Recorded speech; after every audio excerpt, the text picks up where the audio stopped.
ಎಲ್ರಿಗೂ ನಮಸ್ಕಾರ. ಎಲ್ಲರಿಗೂ ಉಷಾಂತರಂಗ ಯೂಟ್ಯೂಬ್ ಚಾನಲ್ಗೆ ಸ್ವಾಗತ. ಇವತ್ತಿನ ವಿಡಿಯೋದಲ್ಲಿ ರೇಷನ್ ಕಾರ್ಡ್ ಬಗ್ಗೆ ಬಂದಿರುವಂತಹ ಅಪ್ಡೇಟ್ ಬಗ್ಗೆ ತಿಳಿಸ್ಕೊಡ್ತೀನಿ. ನಾನು ಆದಷ್ಟು ಕೂಡ ಏನೇ ಅಪ್ಡೇಟ್ ಬಂದು ಕೂಡ ತಿಳಿಸ್ಕೊಡ್ತೀನಿ, ಯಾಕಂದರೆ ತುಂಬಾ ಇಂಪಾರ್ಟೆಂಟು.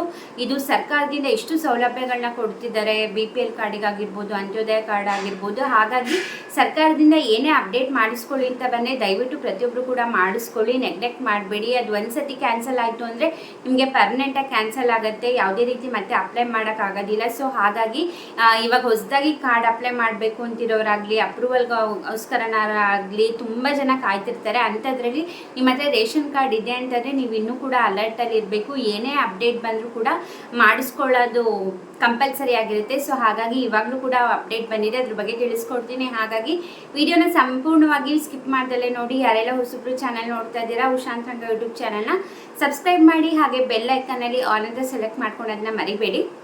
ಹಾಗೆ ನೀವು ನನ್ನ ಇನ್ಸ್ಟಾಗ್ರಾಮ್ ಅಕೌಂಟಲ್ಲೂ ಕೂಡ ಫಾಲೋ ಮಾಡ್ಬೋದು, ಲಿಂಕ್ ಡಿಸ್ಕ್ರಿಪ್ಷನ್ನಲ್ಲಿರುತ್ತೆ. ಇವತ್ತಿನ ವಿಡಿಯೋನ ಶುರು ಮಾಡೋಣ ಬನ್ನಿ.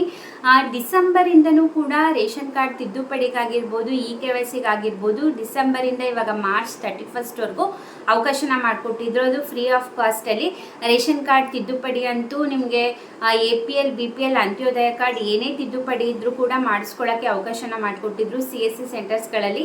ಹಾಗೆ KYC ಅಂತ ಬಂದರೆ ಅದಕ್ಕೂ ಕೂಡ ರೇಷನ್ ಡಿಪೋಗಳಲ್ಲಿ ಅವಕಾಶನ ಮಾಡಿಕೊಟ್ಟಿದ್ರು ಫ್ರೀ ಆಫ್ ಕಾಸ್ಟಲ್ಲಿ. ಅದು ಕೂಡ ಕೇಂದ್ರ ಸರ್ಕಾರದಿಂದನೂ ಕೂಡ ಆದೇಶ ಬಂದಿತ್ತು, ರಾಜ್ಯ ಸರ್ಕಾರದಿಂದನೂ ಕೂಡ ಆದೇಶ ಬಂದಿತ್ತು KYC ಅಪ್ಡೇಟ್ ಮಾಡಿಸಲೇಬೇಕು ಅಂತ. ಇವಾಗ ಅದು ಲಾಸ್ಟ್ ಡೇಟ್ ಮುಗ್ದೋಗಿದೆ, ಮಾರ್ಚ್ 31 ಎರಡಕ್ಕೂ ಅವಕಾಶನ ಕೊಟ್ಟಿದ್ರು. ಎರಡಕ್ಕೂ ಕೂಡ ಮಾರ್ಚ್ 31 ಲಾಸ್ಟ್ ಡೇಟ್ನ ಇಟ್ಟಿದ್ರು. ಸೊ ಇವಾಗ ಮುಗ್ದೋಗ್ಬಿಟ್ಟಿದೆ. ಯಾರೆಲ್ಲ ಮಾಡಿಸಿಲ್ಲ, ನಿಮ್ಮದು ನಿಜವಾಗ್ಲೂ ಕೂಡ ಈ ಏಪ್ರಿಲ್ ತಿಂಗಳಲ್ಲಿ ಏನು ವೆರಿಫೈ ಮಾಡ್ತಾರೆ, ನಿಮಗೂ ಕೂಡ ಗೊತ್ತಿದೆ. ಈಗ ಸಾಕಷ್ಟು ಒಂದು 3-4 ತಿಂಗಳಿಂದ ಪ್ರತಿದಿನ ಕೂಡ ರೇಷನ್ ಕಾರ್ಡ್ ವೆರಿಫಿಕೇಷನ್ ಮಾಡ್ತಿದ್ದಾರೆ.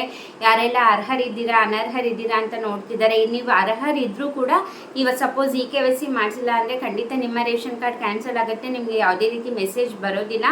ನಿಮಗೆ ಪ್ರತಿ ತಿಂಗಳು ಕೂಡ ಲಿಸ್ಟ್ನ ಬಿಡ್ತಾರೆ. ನಿಮಗೆ ಆಹಾರ ವೆಬ್ಸೈಟಲ್ಲಿ ಪ್ರತಿ ತಿಂಗಳು ಕೂಡ ಲಿಸ್ಟ್ನ ಅಪ್ಡೇಟ್ ಮಾಡ್ತಿರ್ತಾರೆ. ಸೊ ನೀವು ಅಲ್ಲಿ ನೋಡಿದ್ರೆ ಗೊತ್ತಾಗುತ್ತೆ ನಿಮ್ಮದು ಕ್ಯಾನ್ಸಲ್ ಆಗಿದೆಯಾ ಇಲ್ಲ ಅಂತ. ಅಥವಾ ನೀವು ಪ್ರತಿ ತಿಂಗಳು ಏನು ರೇಷನ್ ಡಿಪೋಗಳಿಗೆ ಹೋಗಿ ರೇಷನ್ ತೊಗೊಳ್ತೀರಾ, ಆವಾಗ ನಿಮಗೆ ಗೊತ್ತಾಗುತ್ತೆ ಕಾರ್ಡ್ ಕ್ಯಾನ್ಸಲ್ ಆಗಿದೆಯೋ ಇಲ್ಲ ಅಂದ್ಬಿಟ್ಟು. ಸೊ ಹಾಗಾಗಿ ನೆಗ್ಲೆಕ್ಟ್ ಮಾಡೋಕ್ಕೆ ಹೋಗಬೇಡಿ. ಇನ್ನು ಮುಂದೆನಾದರೂ ಏನೇ ಅಪ್ಡೇಟ್ ಬಂದರೂ ಕೂಡ ಕಂಪಲ್ಸರಿಯಾಗಿ ಮಾಡಿಸ್ಕೊಳ್ಳಿ, ಇಲ್ಲಾಂದರೆ ನಿಮಗೇ ತೊಂದರೆ ಆಗುತ್ತೆ. ಸಾಕಷ್ಟು ಸೌಲಭ್ಯಗಳನ್ನ ಕೊಡ್ತಿದ್ದಾರೆ ಸರ್ಕಾರದವರು. ಅಂಥದ್ರಲ್ಲಿ ಅವ್ರು ಏನಾದ್ರು ಅಪ್ಡೇಟ್ ಮಾಡಿಸಿ ಇದನ್ನು ಅಂತಂದರೆ ದಯವಿಟ್ಟು ಮಾಡಿಸ್ಕೋಬೇಕಾಗಿರೋದು ನಿಮ್ಮ ಕರ್ತವ್ಯ ಆಗುತ್ತೆ. ಸೊ ಹಾಗಾಗಿ ಇವಾಗ ನೋಡೋಣ ಮತ್ತೇನಾದ್ರು ಎಕ್ಸ್ಟೆಂಡ್ ಮಾಡ್ತಾರಾ ತಿದ್ದುಪಡಿಗಾಗಿರ್ಬೋದು ಅಥವಾ KYCಗಾಗಿರ್ಬೋದು. ಇದುವರೆಗೂ ಯಾವುದೇ ರೀತಿ ಮಾಹಿತಿ ಬಂದಿಲ್ಲ. 31 ಲಾಸ್ಟ್ ಡೇಟ್ ಆಗೋಗಿದೆ. ನೋಡೋಣ, ಅಕಸ್ಮಾತ್ ಪೋಸ್ಟ್ಪೋನ್ ಮಾಡಿದ್ದಾರೆ ಅಥವಾ ಇನ್ನೂ ಸ್ವಲ್ಪ ದಿನ ಎಕ್ಸ್ಟೆಂಡ್ ಮಾಡಿದ್ದಾರೆ ಅಂತ ಏನಾದ್ರು ಅಪ್ಡೇಟ್ ಬಂದರೆ ಖಂಡಿತ ನಾನು ನಿಮಗೆ ವಿಡಿಯೋ ಮಾಡಿ ತಿಳಿಸ್ತೀನಿ. ಹಾಗೆ ಇನ್ನೊಂದು ಏನಪ್ಪ ಅಂತಂದರೆ, ಈಗ ಹೊಸದಾಗಿ ರೇಷನ್ ಕಾರ್ಡ್ಗೆ ಅಪ್ಲೈ ಮಾಡೋಕ್ಕಂತ ಕಾಯ್ತಿರ್ತೀರಾ ಅಥವಾ ಅಪ್ರೂವಲ್ಗೋಸ್ಕರ ಕಾಯ್ತಿರ್ತೀರಾ. ಈಗ ನಿಮಗೂ ಕೂಡ ಗೊತ್ತಿದೆ, BPL ಅಥವಾ ಅಂತ್ಯೋದಯ ಕಾರ್ಡ್ ಇತ್ತು ಅಂತಂದರೆ ನಿಮಗೆ ಟ್ರೀಟ್ಮೆಂಟ್ಸಿಗೆಲ್ಲ ನಿಮಗೆ ಏನಾದ್ರು ದೊಡ್ಡ ಕಾಯಿಲೆ ಇತ್ತು, ಏನೋ ಆಪ್ರೇಷನ್ ಮಾಡಬೇಕು ಅಂತಿದ್ರೆ ಕೆಲವು ಹಾಸ್ಪಿಟ್ಲಲ್ಲಿ ನಿಮಗೆ ಫ್ರೀ ಆಫ್ ಕಾಸ್ಟಲ್ಲಿ ಮಾಡಿಕೊಡ್ತಾರೆ. BPL ಕಾರ್ಡ್ ಇತ್ತು ಅಂತಂದರೆ ಇವಾಗ ನಿಮ್ಗೆ ಏನಾದ್ರು ಅಪ್ಲೈ ಮಾಡಿರ್ತೀರ, ಅಪ್ರೂವಲ್ ಆಗಿರಲ್ಲ ಅಥವಾ ಇನ್ನೂ ನೀವು ಅಪ್ಲೈ ಮಾಡೋಕ್ಕೆ ಅವಕಾಶನೇ ಸಿಕ್ಕಿರಲ್ಲ. ಈಗ ಇನ್ನೊಂದು ಅಪ್ಡೇಟ್ ಏನಪ್ಪ ಅಂತಂದರೆ, ಇವಾಗ ಹೆಲ್ತ್ ಎಮರ್ಜೆನ್ಸಿ ಇರುತ್ತೆ ಅಂದ್ಕೊಳ್ಳಿ. ಇವಾಗ ಸಪೋಸ್ ನೀವು ರೇಷನ್ ಕಾರ್ಡ್ಗೆ ಅಪ್ಲೈ ಮಾಡಿರ್ತೀರ, ಇನ್ನೂ ಅಪ್ರೂವಲ್ ಸಿಕ್ಕಿಲ್ಲ. ಹಾಗೆ ಕೆಲವರಂತೂ ಅಪ್ಲೈಯೇ ಮಾಡಿರಲ್ಲ. ಅಂಥ ಟೈಮಲ್ಲಿ ನಿಮ್ಗೆ ಏನಾರು ಹೆಲ್ತ್ ಎಮರ್ಜೆನ್ಸಿ ಆಯಿತು, ನಿಮ್ಮ ಮನೇಲಿ ಯಾರಿಗೋ ಅಥವಾ ಹಾಸ್ಪಿಟಲೈಸ್ ಆಯಿತು ಅಂತ ಅಂದ್ಕೊಳ್ಳಿ, ಏನೋ ಒಂದು ಆಪ್ರೇಷನ್ ಮಾಡಿಸ್ಬೇಕು ಅಂತ ಎಮರ್ಜೆನ್ಸಿ ಇದ್ದಾಗ ನಿಮಗೆ BPL ಕಾರ್ಡ್ ತೊಗೊಳಕ್ಕೆ ಅರ್ಹತೆ ಇರುತ್ತೆ. ಬಟ್ ನಿಮಗೆ ಅಪ್ರೂವಲ್ ಕೊಟ್ಟಿರಲ್ಲ ಅಥವಾ ನಿಮಗೆ ಅಪ್ಲೈ ಮಾಡೋಕ್ಕೆ ಅವಕಾಶ ಸಿಕ್ಕಿರಲ್ಲ. ಅಂಥ ಟೈಮಲ್ಲಿ ಏನು ಮಾಡಬೇಕು ಅಂತಂದರೆ, ನೀವು ಡೈರೆಕ್ಟ್ ಆಹಾರ ಇಲಾಖೆ ಆಫೀಸಿಗೆ ಹೋಗಿ ನಿಮ್ಮದು ಏನು ಯಾರು ಹಾಸ್ಪಿಟಲೈಸ್ ಆಗಿದ್ದಾರೆ ಅವರ ಎಲ್ಲ ಹೆಲ್ತ್ ರಿಪೋರ್ಟ್ಸ್ನ ತೊಗೊಂಡೋಗಿ, ನೀವು ಹಾಸ್ಪಿಟ್ಲಲ್ಲೂ ಕೂಡ ಸರ್ಟಿಫಿಕೇಟ್ ಕೊಡ್ತಾರೆ, ಅದನ್ನ ತೊಗೊಂಡೋಗಿ ನೀವು ಆಹಾರ ಇಲಾಖೆಗೆ ನಮ್ದು ಹೆಲ್ತ್ ಎಮರ್ಜೆನ್ಸಿ ಇದೆ, ನಮಗೆ ರೇಷನ್ ಕಾರ್ಡ್ ಬೇಕು ಅಂತ ನೀವು ಅಪ್ಲೈ ಮಾಡಿದ್ರೆ ಅದು ಕರೆಕ್ಟಾಗಿರಬೇಕು ಡಾಕ್ಯುಮೆಂಟೇಷನ್. ನೀವು ಮತ್ತೆ ಸುಳ್ಳು ಕೊಡೋ ಹಾಗಿಲ್ಲ, ಅವರು ಕೂಡ ವೆರಿಫೈ ಮಾಡ್ತಾರೆ. ನಿಮ್ಮದು ಹೆಲ್ತ್ ಎಮರ್ಜೆನ್ಸಿ ಇತ್ತು ಅಂತಂದು ನೀವು ಆಹಾರ ಇಲಾಖೆಗೆ ಹೋಗಿ ನಿಮ್ದು ಎಲ್ಲ ರಿಪೋರ್ಟು, ಯಾರ್ದು ಪೇಷಂಟ್ ಯಾರಿರ್ತಾರೆ ಅವ್ರದ್ದು ಅಥವಾ ಹಾಸ್ಪಿಟ್ಲಿಂದು ಏನು ಹೆಲ್ತ್ ಏನಾಗಿದೆ ಏನು ಅಂತೆಲ್ಲ ರಿಪೋರ್ಟ್ ತೊಗೊಂಡೋಗಿ ಆಹಾರ ಇಲಾಖೆಗೆ ಸಬ್ಮಿಟ್ ಮಾಡಿದ್ದೀರಾ ಅಂತಂದರೆ 1 ವಾರದೊಳಗೆ ನಿಮ್ಮ ಮನೆ ಅಡ್ರೆಸ್ಸಿಗೆ ರೇಷನ್ ಕಾರ್ಡ್ ಬಂದು ತಲುಪತ್ತೆ. ಇದನ್ನು ಹೆಲ್ತ್ ಎಮರ್ಜೆನ್ಸಿಗೆ ಮಾತ್ರ ಉಪಯೋಗಿಸ್ಕೋಬೇಕು. ಯಾವುದೇ ರೀತಿ ಬೇರೆ ರೀಸನ್ಸಿಗೆ ಅಂದರೆ ಬೇರೆ ಸ್ಕೀಮಿಗೆ ಅಪ್ಲೈ ಮಾಡೋಕ್ಕಾಗಲಿ ಅಂಥದಕ್ಕೆ ಉಪಯೋಗಿಸ್ಕೊಳಕ್ಕಾಗೋದಿಲ್ಲ. ನಿಮಗೆ ಹೆಲ್ತ್ ಎಮರ್ಜೆನ್ಸಿಗೆ ಅಂತ ಕೊಟ್ಟಿರ್ತಾರೆ, ಹಾಗಾಗಿ ನೀವು ಅದನ್ನ ಉಪಯೋಗಿಸ್ಕೋಬೋದು. ಇದು ಯಾರೆಲ್ಲ ಅಪ್ಲೈಯೇ ಮಾಡಿರಲ್ಲ ನೋಡಿ ಅವರಿಗೆ.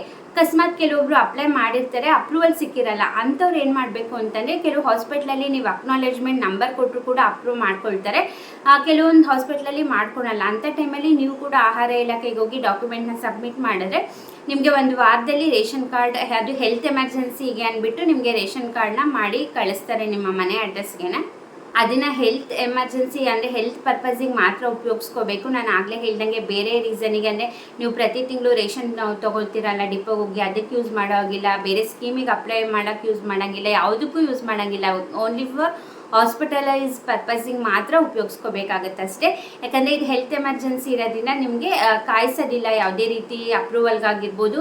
ನೀವು ಒಂದ್ಸತಿ ಅಪ್ಲೈ ಮಾಡಿ ಬಂದಿದ್ದೀರಾ ಅಂತಂದರೆ 1 ವಾರದಲ್ಲಿ ನಿಮ್ಮ ಮನೆ ಅಡ್ರೆಸ್ಗೆ ನಿಮ್ಮ ಕಾರ್ಡ್ ಬರುತ್ತೆ. ನೀವು ಆಮೇಲೆ ಹೋಗಿ ಹಾಸ್ಪಿಟ್ಲಿಗೆ ಅದನ್ನ ಸಬ್ಮಿಟ್ ಮಾಡ್ಬೋದು. ಸೊ ಐ ಹೋಪ್ ಈ ವಿಡಿಯೋದಿಂದ ಸ್ವಲ್ಪನಾದರೂ ಮಾಹಿತಿ ಸಿಕ್ತು ಅಂದ್ಕೊಂಡಿದ್ದೀನಿ. ದಯವಿಟ್ಟು ಈ ಥರ ಆಪರ್ಚುನಿಟಿನ ಉಪಯೋಗಿಸ್ಕೊಳ್ಳಿ. ಅಕಸ್ಮಾತ್ ನಿಮ್ಮ ಫ್ರೆಂಡ್ಸ್ ಆ್ಯಂಡ್ ಫ್ಯಾಮಿಲಿಗೆ ಗೊತ್ತಿಲ್ಲ ಅಂತಂದರೆ ದಯವಿಟ್ಟು ಈ ವಿಡಿಯೋ ಲಿಂಕ್ನ ಶೇರ್ ಮಾಡಿ. ಯಾಕಂದರೆ ಸರ್ಕಾರದಿಂದ ಸಾಕಷ್ಟು ಸೌಲಭ್ಯಗಳಿದೆ, ಬಟ್ ಅದು ಜನರಿಗೆ ರೀಚ್ ಆಗ್ತಾ ಇಲ್ಲ ಅಷ್ಟೇ. ಹಾಗಾಗಿ ತುಂಬ ಜನ ನೆಸಿಟಿ ಇದ್ರೂ ಕೂಡ ಉಪಯೋಗಿಸ್ಕೊಳಕ್ಕೆ ಆಗ್ತಾ ಇರಲ್ಲ, ಯಾಕಂದರೆ ಅವ್ರಿಗೆ ಗೊತ್ತೇ ಇರೋದಿಲ್ಲ.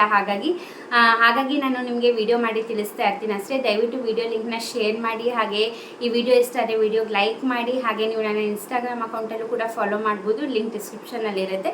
ಇಷ್ಟೊತ್ತು ವಿಡಿಯೋ ನೋಡಿದ್ದಕ್ಕೆ ಥ್ಯಾಂಕ್ ಯು. ನಮಸ್ಕಾರ.